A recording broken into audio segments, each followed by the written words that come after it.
Small and Blay, it's been a while. Today I want to talk about two yellow books that I've enjoyed or am enjoying very much. One is Maybe You Should Talk to Someone by Gottlieb, and the other is Figuring by Maria Popova. I picked up this book because the title is intriguing and also low-key, maybe you should talk to someone. How do you know if you need a therapist? As someone who thinks that they don't need a therapist, don't a lot of people who need therapists think that they don't need a therapist? And honestly, it is quite different from a lot of other books that I've read, and it wasn't exactly what I was expecting, but I loved it all the more for it. It was told in an almost narrative style by this therapist who recognized that she needed therapy, so she got her own therapist. And she was just talking about the perspective of herself as a therapist and herself as a patient. Different insights that she's gleaned from that experience and different insights that she's gleaned just from working as a therapist, which I thought was really, really excellent, and I highly, highly recommend that everyone read it. I will be bringing this to our library in Higher Grounds Cafe the second I manage to come back to Bahrain. I've realized I never even made an announcement video about this. We're in a lockdown in Bahrain.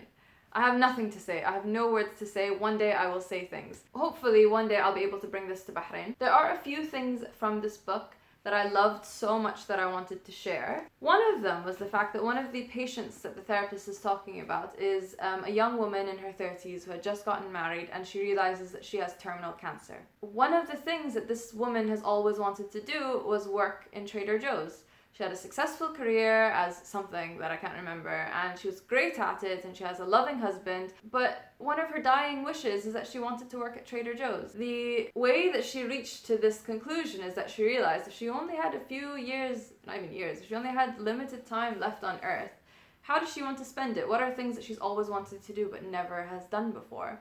And it made me think about, there's probably a lot of things that people kind of want to do but haven't done, because of prestige, because of the way other people will think. And it's not even like anything nothing explicit. Like not even drugs, alcohol, sex, not even that. Like stuff that are kind of looked down upon. I'm trying to think of things that I really wanted to do, but the societal expectation has kind of deterred me from. I can't think of anything at the top of my head, because I myself have always just done whatever I like, because I assume that no one is even paying attention to me and that no one cares. But I think I'll just make that as an extra point to think about, like, am I not doing something because I'm worried of how other people will perceive it? Another really cool thing about the book is she talks about her therapist who did this amazing thing of bringing himself to work, where his personality is not something separate from his work. He would be himself when he's with his patients, to the point where when the author, the therapist herself, when she just kept going over and over on the same point, her therapist got up, went to her and kicked her. And I can't imagine ever doing that to a patient, but can you like, this guy is listening to her drone on about the same problem for the billionth session in a row, and he goes up to her and he kicks her. Like, in a light, funny, haha, like, non-offensive sort of way, but that's not something I can imagine myself doing. But reading that, I think, was really interesting, because it just made me think about how often we, or I, hide my personality when I'm going to work. I don't necessarily bring the facts, like all the different facts of my life, to work. I don't think anyone I work with knows that I run an Instagram account for books. No one knows that I even like to read, which is crazy. Like, these are people I see almost every single day, and I've seen them almost every single day for months now, and they have no idea that I like to read books. Yeah, I think it's also just something good to bring to any new interaction. If you are acting like yourself, people have the opportunity to connect with you and your personality more so than their preconceived notions of your appearance and your possible achievements that they know about, or your competencies that they're aware about. And one of the other things that has stood out to me from this book is a quote by Viktor Frankl. So it's not exactly Gottlieb. It's not exactly her that brought it up, but I have read Man's Search for Meaning twice. And I don't think this specific point has been highlighted to me or was stuck in my mind. And I think it's because Gottlieb was talking about it and she dissected it that it made me actually stop and think and really consider it and kind of really take it in. I think I have other videos by Viktor Frankl, and I'm not even sure if I do talk about this specific point. One of the things that Viktor Frankl has says is between stimulus and response, there is a space. And in that space, you can choose how you're going to respond.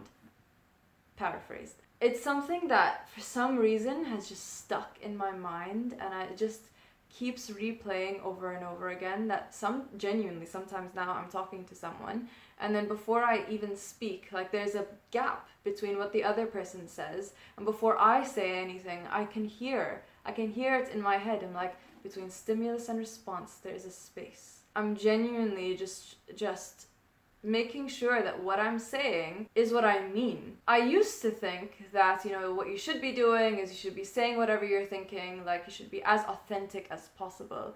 But your authenticity doesn't mean that you can be thoughtless. Like, you can be authentic and thoughtful at the same time. Mind blown. It hasn't really stuck in with me, and I think that is something I want to keep. I think it's a really good habit to have. Wow, think before you speak. And the reason why I brought up Figuring by Maria Popova is because I know it's a book that no one will read. Real ox if Maria Popova ever watches this video, but I'm sorry everyone who follows me on Instagram, I'm sorry friends and family, I know you won't read this book. This book is 545 pages long. This is all bibliography and indexes, sources basically. The book is about different figures in history and how they are interconnected, and it's about their relationships, and it's about how they became the person that they are, and it's about how to navigate your own life. And it really is such a beautiful reflection, and it includes poetry, journal entries from writers and scientists and people that I personally haven't really heard of. People who are considered to be the writers of the female Declaration of Independence in America.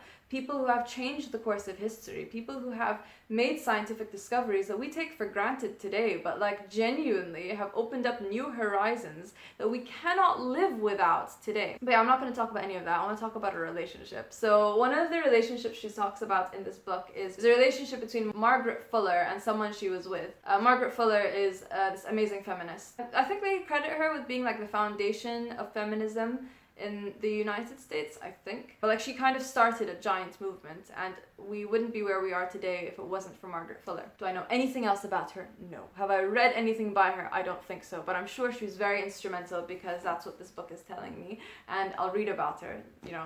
I will one day read about her. There's this really interesting thing about Margaret Fuller is that she was able to write and articulate herself and to create these wonderful sessions and be such an excellent teacher and to really expand the horizons of hundreds and maybe thousands and millions of people. But her personal life wasn't so great for the majority of her life. She was not happy. She had relationships with people that she found unfulfilling, that she found terrible, and she did find love, but this love a lot of the time was unrequited or half requited. It just kind of breaks your heart to read about it. It's she was with someone and didn't really work out, and then she was with someone and she loved them so much, but they didn't really reciprocate. And it's actually kind of funny, not funny, sorry Margaret Fuller, but she was with a woman, okay? She was romantically involved with a woman, that didn't work out. And then she was romantically involved with a man, and that didn't work out. And that man and that woman got married, and then they had a child. And it's just it's bad enough if you're with someone and then you don't end up with them. But then when they end up with each other, I feel it's just kind of strange. But one of the analogies that the author, Maria Popova, brings about relationships and about being with other people is how hedgehogs in the winter, when they are cold, they try to get together and huddle up so that they can have some body warmth. But then when they're too close, they end up poking each other. So when they poke each other, they move away. And again, they get cold, so they move together. And they just keep doing this dance where they poke each other, hurt each other, move away, get too cold, and then eventually come back together. And then eventually they find this perfect equilibrium. They're close enough that they're warm, but they're far enough that they don't get hurt. And I think it's just a really interesting dynamic, because with everyone in your life, you have moments where you are very close, and with everyone you have moments where you're very far. You have times or months or years even where you are very in tune and you're very in sync, and then you also have times and years and months where you're not. And I think it's just a really interesting dance that I am personally pursuing in my own head and I'm just thinking about. And it's just a concept that I've been contemplating recently, that dance between are we close, are we far? How much do you want to be in contact with other people in your life? How much are you revealing of yourself and how much are you having revealed to you? In contrast to the whole bring yourself to work, I don't think personality is enough of a glue to hold relationships and friendships together.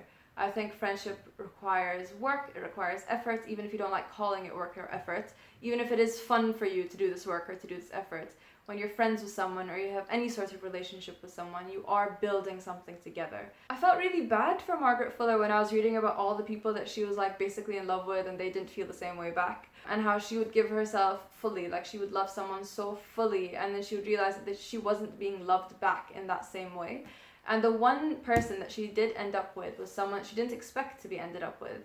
Sorry, spoilers. It's like 250 years ago, but spoilers. The man she ended up with was not a scholar. He was not someone who was very learned. He was not someone who had done a lot of education. He was this Italian man that she had met by chance, that she just felt comfortable with. She loved being around him. He loved being around her. He wasn't with her because of any intellectual accomplishments. He wasn't there because he wanted to gain any clout. He wasn't there because he thought he could gain anything from her. He just genuinely wanted to be with her. I think that level of love is something that everyone wants, but I'm not sure if it's something that everyone is willing to wait for. Because I've noticed, I'm not sure if it's an our generation sort of thing, but like everyone wants everything so quickly. I feel like it's the sort of love that is worth waiting for. You don't want to rush into something and then like 3 years in your marriage you're still thinking, does he even like me? Like, no thank you. I would rather not be insecure about something like that. I would recommend both books. I am still halfway through Figuring, but I've liked it so much that I've already I've dog-eared a lot of the book, and y'all know I love dog-earing. And even with Maybe You Should Talk to Someone, I've dog-eared a lot of it. Thank you for watching if you've watched this video. I will hopefully make a proper video sometime soon, you know, we can only hope and dream, but like the last video I made was a year ago. I'm hoping to make a video sometime soon about the library that I started in Bahrain. For now, you can follow Books Nasai on Instagram, you can follow me online on Twitter at Maryam Nasai, or even on Instagram, Maryam Nasai. Alright, like, subscribe, bye!